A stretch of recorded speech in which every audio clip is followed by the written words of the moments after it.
todas as coisas, todas as coisas, meu irmão, estão em Cristo. Aleluia. Todas as promessas em Cristo estão o sim e o amém. Todas as coisas são feitas por meio dele, para ele e por ele. E nada, absolutamente nada do que foi feito sem ele se fez. Ele é a exata expressão de Deus. Outrora Deus falou de muitas formas, de muitas maneiras, pelos profetas, aos pais, aos filhos. Hebreus 1:1. Deus falou no mar, Deus falou no vento, Deus falou com Isaac, Deus falou com Jacó, Deus falou com Abraão, Deus falou na nuvem, Deus falou no maná. Mas nos últimos dias, Ele falou no seu Filho. Não tem mais revelação. Jesus Cristo. Paulo vai dizer em 1 Coríntios capítulo 3, não pode colocar outro fundamento sobre o qual está posto Jesus Cristo. Para vivermos renovação, nós precisamos entender quem é a pessoa de Jesus e voltarmos a Ele. É que nós queremos. Adoração, irmão, louvor, júbilo, está ligado diretamente a Cristo. Eu entendo a minha miséria, então eu reconheço a majestade. Davi, no Salmo 27, vai dizer assim: uma coisa eu peço ao Senhor, que eu possa morar na casa do Senhor todos os dias da minha vida, para contemplar a beleza do Senhor e meditar no seu templo. Um desejo de contemplação, de veneração da beleza de Deus, dos seus atos, dos seus atributos, de quem Ele é. A crise que nós estamos vivendo espiritual é porque nós não conhecemos a Cristo mais. Porque existe uma mistura, existe aí um evangelho mequetrefe, terreno. O meu reino não é desta terra. E se o reino de Deus não é dessa terra, nós não podemos ficar firmados nessa terra. Nenhum soldado em combate se envolve com as coisas dessa vida.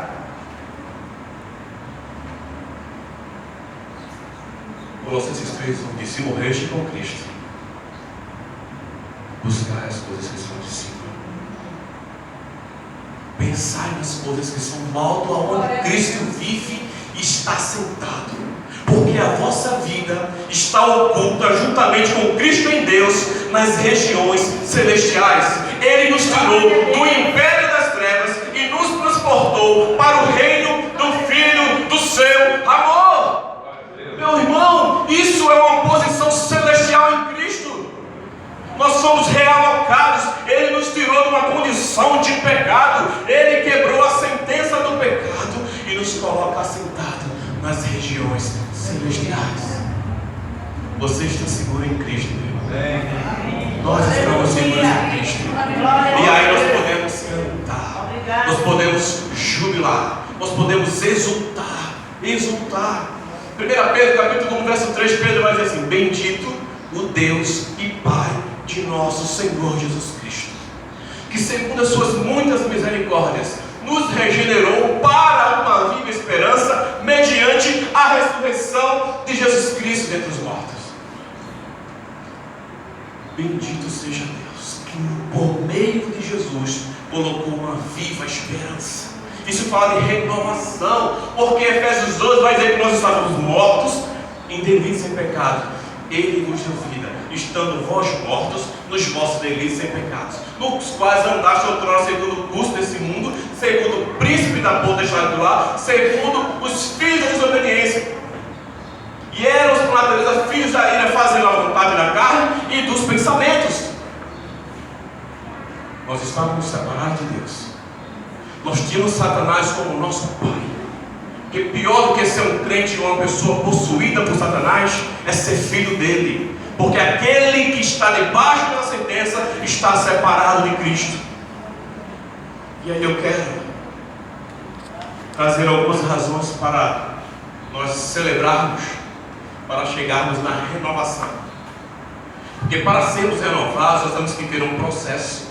Ninguém é renovado automaticamente. Precisamos trilhar alguns caminhos para chegar na renovação.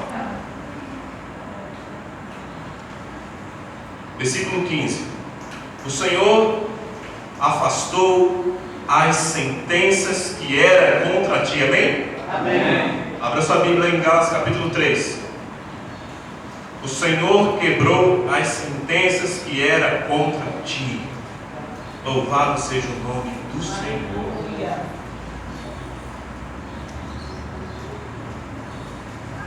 Gálatas capítulo 3. Eu vou trabalhar o Velho Testamento como sombra e vou trazer os textos para a realidade em Cristo.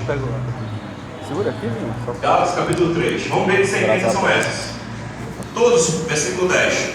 Todos, pois, são das obras da lei, estão debaixo de maldição. Porque está escrito: maldito todo aquele que não permanece em todas as coisas no livro da lei para praticá-las. É evidente que pela lei ninguém é justificado diante de Deus, porque o justo viverá pela fé.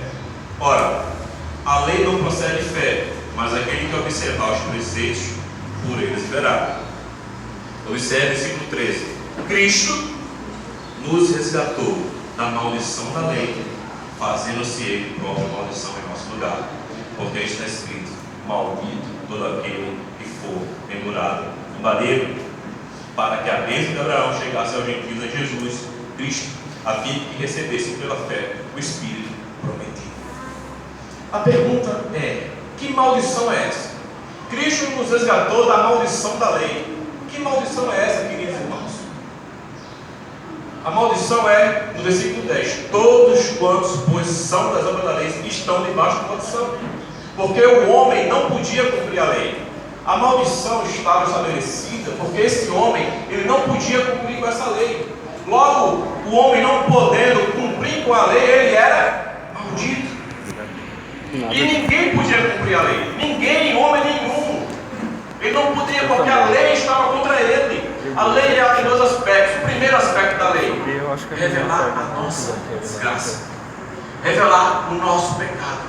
Porque o aguilhão da lei é o pecado. Ou seja, a lei revela. Quando a lei dizia: não adulterarás, o homem entendia que ele tinha sentimentos de adultério. Não matarás, ele tinha desejo de matar. Ele identificava essa desgraça nele. E o homem adulterava, o homem cobiçava, o homem ele não conseguia cumprir com a lei. Por quê, meus irmãos? Romanos 10, 3 vai dizer assim: porque o fim da lei é Cristo, para a justiça de todo que crê. Justiça que é pela fé no Filho de Deus. Aleluia. O propósito da lei, o Cristo ser o fim da lei. Cristo, essa palavra fim não é término, não entenda como início, meio e fim. A palavra fim, a palavra grega ali é propósito, é finalidade. A finalidade da lei é Cristo. A lei, ela vai trazer para aquele homem que não podia cumprir essa lei, e esse homem vai entender que precisa de um substituto, que precisa de alguém que tire ele dessa condição. E só quem podia cumprir a lei era uma pessoa: Jesus Cristo. O texto vai dizer que ele nos resgatou da maldição da lei, se fazendo maldição no nosso lugar. Ele se coloca na minha posição, na sua posição, e ele nos resgatou. Resgatou, tirou da maldição da lei, e agora em Cristo Jesus nós não somos mais malditos. Isso não mexe com você? Glória a Deus. Porque se esse evangelho não mexer comigo, estamos perdidos, meus irmãos. Vamos viver uma vida oscilante. Uma das más notícias, nós vamos dizer. Então nós fomos o quê? Resgatar dessa maldição. Versículo 14: para que a bênção de Abraão chegasse aos gentios em Jesus Cristo, a fim de que recebêssemos pela fé o Espírito prometido. Em Cristo Jesus. Nós, tem algumas pessoas que falam assim. Eu queria que você corrigisse isso nessa manhã. A melhor coisa da minha vida é a minha salvação. Não é a sua salvação. A melhor coisa da minha vida é o meu ministério. Eu vi um pastor falando: olha, Deus me chamou para ser pastor, pregador, ministro. Não, calma aí. A melhor coisa da minha vida é fazer missões. Não é fazer missões, não é a salvação. Porque a salvação vem por meio de o Espírito Santo, vem por meio de. Nós temos acesso ao Pai por meio de. Quem é o melhor? Tudo está nele, meu irmão. aprove a Deus que nele, em Cristo, residisse toda a plenitude da divindade. Deus despejou toda a glória nele. E o Verbo se fez carne e habitou entre nós. E vimos a sua glória, a glória do unigênito do Pai. Jesus se fez carne, foi tabernaculado nessa terra para que a glória de Deus. Abacuque vai dizer que a glória de Deus encherá a terra como as águas cobrem o mar. É a igreja do Senhor gloriosa que vai dominar esta terra no reino de Deus, porque as portas do inferno não podem prevalecer contra a igreja do Senhor. Porque a igreja do Senhor é sem ruga, ela é sem mancha e ela é sem mácula. E o dono da igreja, o cabeça, aquele que comprou, aquele que resgatou, ele vive para sempre. E ninguém vai destruir a igreja do Senhor. Pode fechar esse ministério mequetrefe, pode fechar o ministério apostólico, mas a igreja do Senhor marcha triunfante, porque o Redentor dela vive. Se ruga, se mancha, se mácula. A igreja tem que se arrepender, meu irmão. Nós precisamos ir aos pés do Senhor, porque Ele nos resgatou para o quê? Para que recebêssemos o Espírito. Nós estávamos mortos, nós não havíamos vida. Assim como Deus soprou no primeiro Adão o fôlego de vida, o último Adão veio e sopra o Espírito Santo como sela a promessa em mim, em você. Efésios capítulo 1 vai dizer assim, que o Espírito Santo é o penhor da nossa herança. Sabe o que é o penhor, meu irmão? Aquele que é selado com o Espírito Santo é o pagamento de entrada. Eu estou pagando primeiro para garantir a propriedade. E no dia da volta do Senhor, por causa desse pagamento, que é o Espírito Santo, que já nos foi outorgado, nós teremos a garantia na volta dele de habitarmos para sempre com Ele. O que é que nós queremos? Nós temos o Espírito Santo. Nós temos o Espírito Santo, nós temos a Cristo, não? Louvado seja o nome do Senhor. Amém. Bendito seja o nome do Senhor. Versículo 15. O Senhor afastou a nossa sentença, já expliquei. Lançou fora o teu inimigo. Colossenses capítulo 2. Perdão, capítulo 3. Lançou fora o teu inimigo. Que inimigos é esse?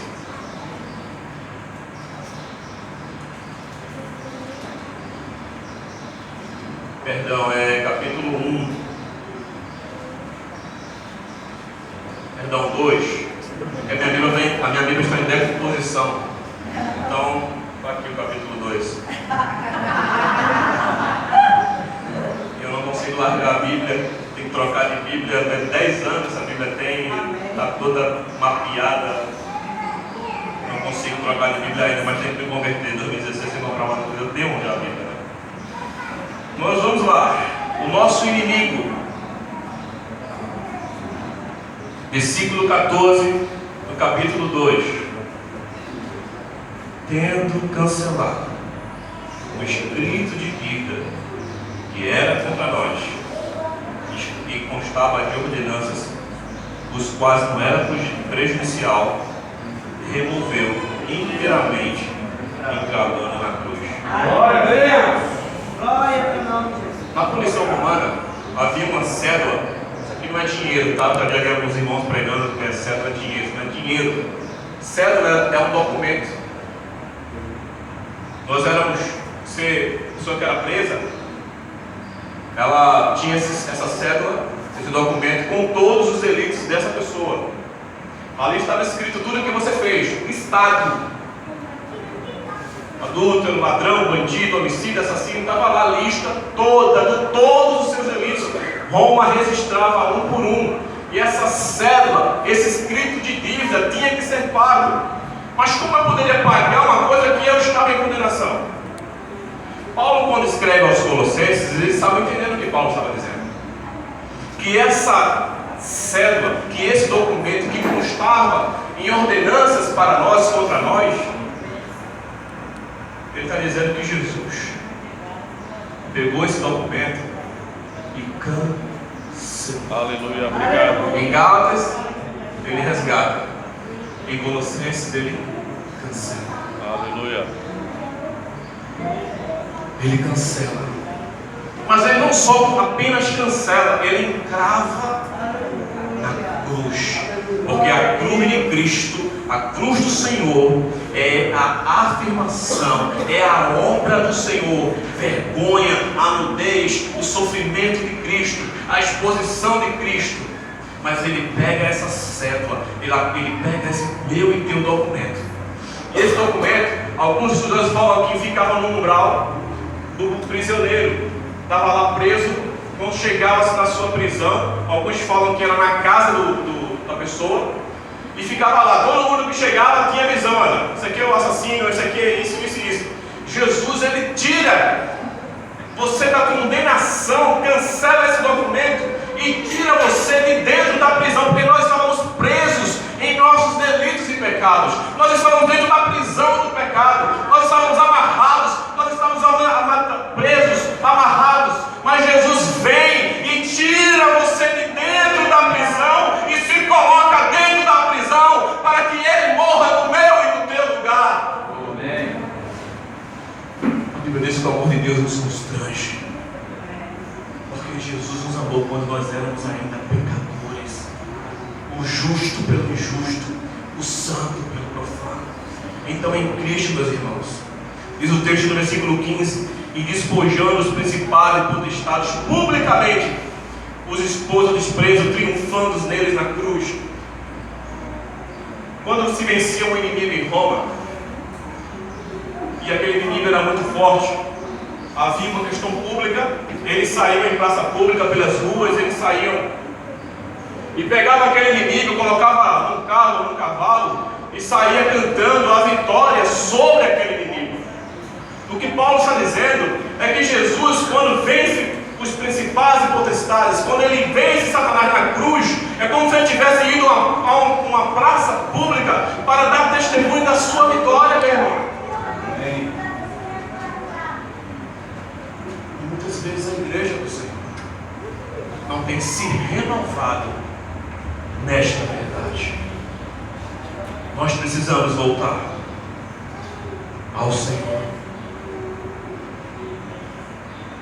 Versículo 16: naqueles dias se dirá a Jerusalém: não temas, ó Sião, não se afrouxem os teus braços. Não temas, ó Sião, não se afrouxem os teus braços. Hebreus capítulo 12.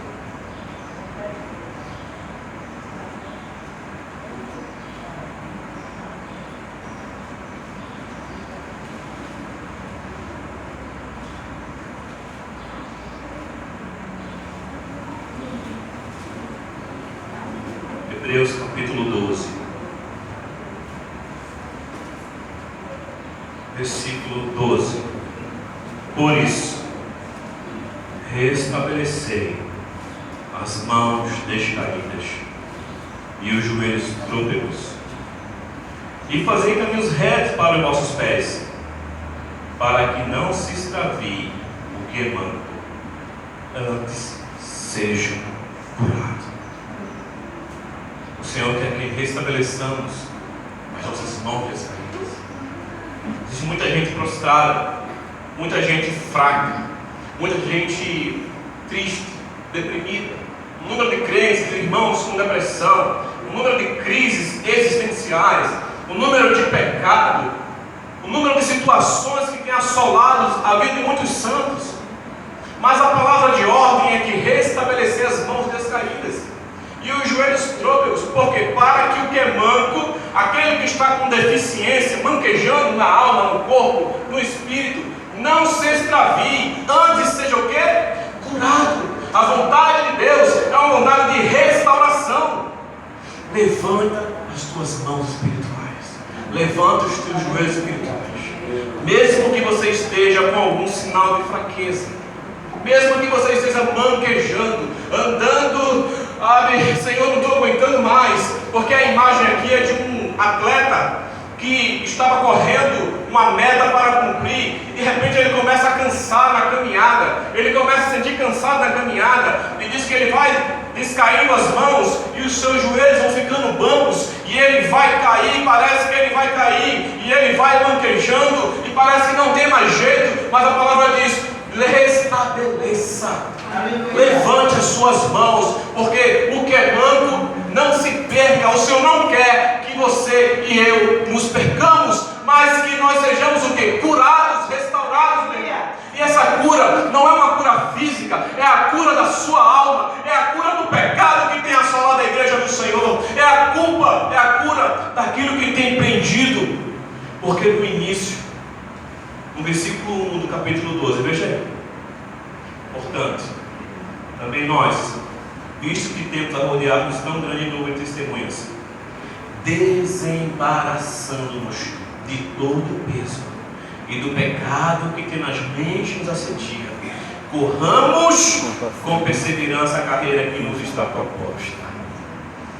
Temos que desembaraçar de todo o peso. Corramos olhando firmemente para o autor e consumador da fé, Jesus, o qual em troca da alegria que está na proposta suportou a cruz, não fazendo caso de ignomínia, e está sentado à destra do trono de Deus. Temos uma carreira a cumprir. A igreja do Senhor, eu e você, temos uma carreira a cumprir. Então nós precisamos nos livrar de todo o peso. Desembaraçando. Tanta gente embaraçada, eu tenho sido procurado por muita gente. Muita gente, pastor amigo. Muita gente me procurou. Nós precisamos ser misericordiosos, principalmente com as pessoas que estão caindo em pecado. Nós não temos o direito de sermos juízes, porque nós estamos na condição de réus, e como réus, nós não podemos emitir juízo e sentença para ninguém. Mas o que se vê é sentença, o que se vê é juízo, é você jogar fora, é não presta mais. Eu sou com um grupo de pessoas que ninguém quer andar, porque tem lá um estigma, porque ele fez isso, porque fez aquilo, e nós não fazemos. Tiago vai dizer assim no capítulo 2: se nós cumprimos toda a lei e erramos em um só ponto, somos tão miseráveis quanto aqueles que estão fazendo tudo de errado, meu irmão. Que direito nós somos? Eu não adultero, eu não roubo, eu não faço, eu pago meu dízimo, mas a tua língua ou o teu pecado é tão grande que vai anular a tua justiça, porque nós não temos justiça diante de Deus. Porque o fariseu chegou lá em Lucas no capítulo 18: Senhor, eu dou o dízimo, Senhor, eu jejuo, Senhor, eu não sou feito esse miserável aqui, Senhor. Senhor, não sou como esse homem. É tanto eu está tão forte nele. E o Senhor disse assim, o outro de pé, disse que ele não queria nem olhar, e batia no peito e disse assim: Senhor, tenha misericórdia de mim e ser propício a mim, Senhor, porque eu sou um homem pecador. Jesus vai ensinar assim, vai dizer assim: desde que este saiu justificado. Duas palavras que falam da obra de Cristo. Ele pede: ser propício a mim, Senhor. A palavra propiciação no grego é aplacar a ira de Deus, é prover para Deus um sacrifício que agradasse a Deus. E o publicano está pedindo a Deus que Deus levante uma pessoa que possa aplacar a ira e a justiça de Deus contra ele. E quando nós somos em Cristo Jesus, ele aplaca a ira de Deus. Deixa eu falar uma coisa: dizer que Jesus morreu por você não é só evangelho, é metade da pregação. Porque Jesus morreu em nosso lugar. Porque o pecado era nosso, a sentença era nossa. E ele aplaca porque Deus tinha que descarregar a sua ira santa. Deus tinha que punir o pecado, e Deus pune o meu e o teu pecado em Cristo. Deus não deixou de executar a sua ira, Deus não deixou de executar o seu poder e a sua justiça, e ele pune Cristo Jesus. Ele paga o preço e ele aplaca essa ira. E depois que ele aplaca essa ira, o que acontece? Ele sai justificado. Só depois de recebemos a graça dessa ira ser aplacada em Cristo é que nós somos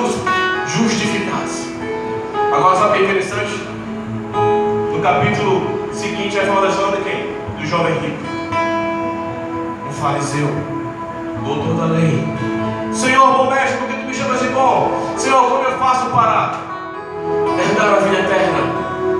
Ah, tenho ouvido os mandamentos desde pequeno, Senhor. Não matarás, não furtarás. Ele conhecia a lei. Aí o Senhor fala para ele assim: muito bem, filho. Diz o texto que o Senhor o amou, o Senhor ama aquele jovem. Pega a tua riqueza, dá aos pobres, vem e segue. E ele, entristecido. O jovem que se dizia conhecer a lei, esqueceu do mandamento que diz: não terás outro Deus além de ti. Jesus identifica a mão no coração daquele jovem. Quantos nós, como igreja do Senhor, que professamos, somos como um fariseu, não cumprindo com a lei do Senhor? E aí no capítulo seguinte vai falar da história de Zaqueu, ladrão, que tomava conta do imposto de renda de Roma, que tomava conta, era um coletor de impostos. E ele diz o texto que Jesus vem, ele sobe apressadamente numa árvore, era um homem de pequena estatura, e ele é um publicano. Observe que o Senhor fala da parábola e vai citar 2 exemplos reais. E Zaqueu chega. Jesus fala: Zaqueu, desce que eu quero pousar na tua casa. E Jesus começa a pregar o evangelho naquela casa. Aleluia. É hora que ele diz: Senhor, eu vou restituir 4 vezes mais aqueles que eu causei dano. Vou vender tudo que eu tenho, metade da minha riqueza eu vou vender. Aí o Senhor falou assim: hoje teve o quê? Teve salvação, justificação e salvação. Essa mensagem mexe comigo muito, sabe? Porque essa é a mensagem de Jesus: justificação, salvação em Cristo Jesus, não em nós mesmos. Nós não temos justiça, nós não temos empáfia, nós não temos como chegar diante de Deus e acusar ninguém.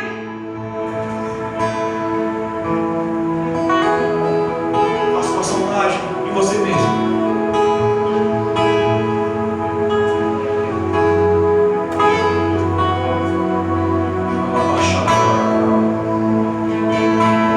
No versículo 17 fala assim: o Senhor Deus, teu Deus, está no meio de ti. Glória a Deus. O Senhor teu Deus está no meio de ti. Apocalipse capítulo 1. Aleluia.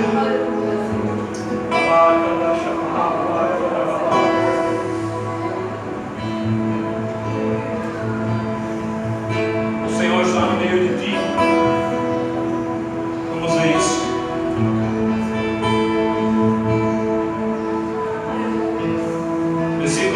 Capítulo 1, verso 9 fala assim: eu, João, irmãos, vós e companheiro na tribulação, no reino e na perseverança em Jesus, achei-me na de Patmos por causa da palavra de Deus e do testemunho de Jesus.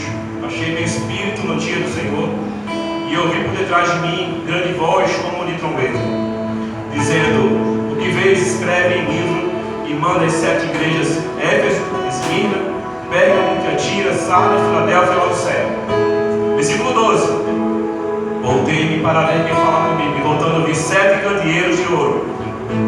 Esses 7 candeeiros, irmãos, falam das 7 igrejas que ele menciona antes. Agora preste atenção no versículo 13. E no meio dos candeeiros, semelhante ao filho do homem, com 10 talares, cingindo a altura do peito com uma cinta de ouro. No meio da igreja, no meio das 7 igrejas, havia um semelhante ao filho do homem. O Senhor está no meio de ti. E João vai falar a mesma verdade, né? Dos 7 candeeiros, havia um semelhante ao filho do homem. Não vos deixarei órfãos. Eu vou para o Pai, mas vos enviarei o Consolador, que estará no mês, logo